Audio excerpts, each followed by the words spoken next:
नमस्कार मित्रों, जय माता दी। स्वागत है आप सभी का आपके अपने चैनल राधा कृष्णा में। मित्रों, हर साल शारदीय नवरात्रि का पर्व माँ दुर्गा की उपासना और आशीर्वाद प्राप्त करने का सबसे बड़ा अवसर होता है।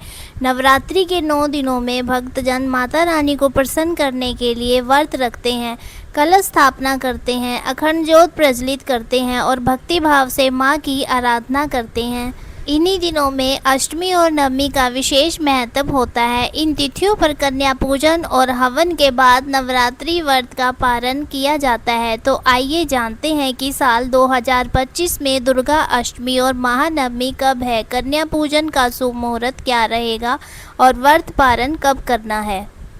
नवरात्रि 2025 की शुरुआत और महत्व। पंचांग के अनुसार साल 2025 में शारदीय नवरात्रों की शुरुआत 22 सितंबर सोमवार से हो रही है, यानी कि आश्विन शुक्ल प्रतिपदा से नवरात्रि प्रारंभ होगी और आश्विन शुक्ल नवमी तक इसका आयोजन रहेगा।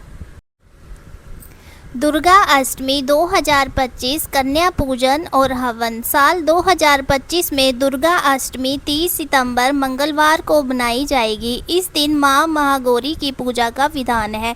शुभ मुहूर्त अष्टमी ब्रह्म मुहूर्त प्रातः 4:37 से 5:25 तक। अभिजीत मुहूर्त 11:47 से 12:35 तक। कन्या पूजन सुबह 9:12 से दोपहर 1:40 तक।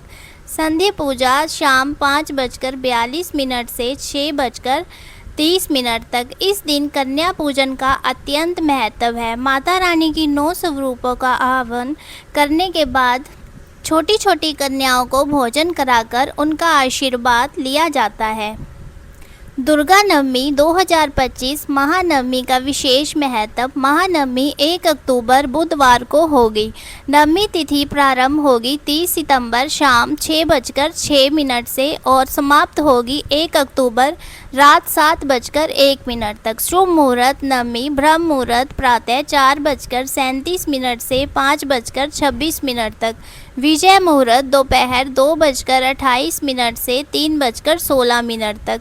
गोधूली मुहूर्त शाम 6:07 से 6:31 तक। महानवमी पर माँ सिद्धिदात्री की पूजा का विधान है। यह दिन सभी सिद्धियों को प्राप्त करने वाला माना गया है। भक्त इस दिन कन्या पूजन, भोग, हवन और आरती कर माता रानी को विदाई देते हैं। व्रत पारण और विसर्जन। अब बात करते हैं व्रत पारण की। साल 2025 में नवरात्रि व्रत का पारण और माता की प्रतिमा का विसर्जन 2 अक्टूबर गुरुवार को किया जाएगा। यही दिन विजयदशमी का दशहरा का पर्व भी है। इस दिन भक्तजन व्रत का पारण कर भगवान श्री राम की विजय और माता दुर्गा के आशीर्वाद का स्मरण करते हैं। नवरात्रि केवल एक पर्व नहीं बल्कि भक्ति, आस्था और शक्ति का प्रतीक है। अष्टमी और नवमी पर कन्या पूजन करने से जीवन में सुख समृद्धि आती है और सभी कष्ट दूर होते हैं। अगर आपको यह जानकारी पसंद आई हो तो वीडियो को लाइक, शेयर और चैनल राधा कृष्ण को सब्सक्राइब करना न भूलें। माँ दुर्गा आप सबके जीवन में सुख, शांति और समृद्धि प्रदान करे। जय माता दी।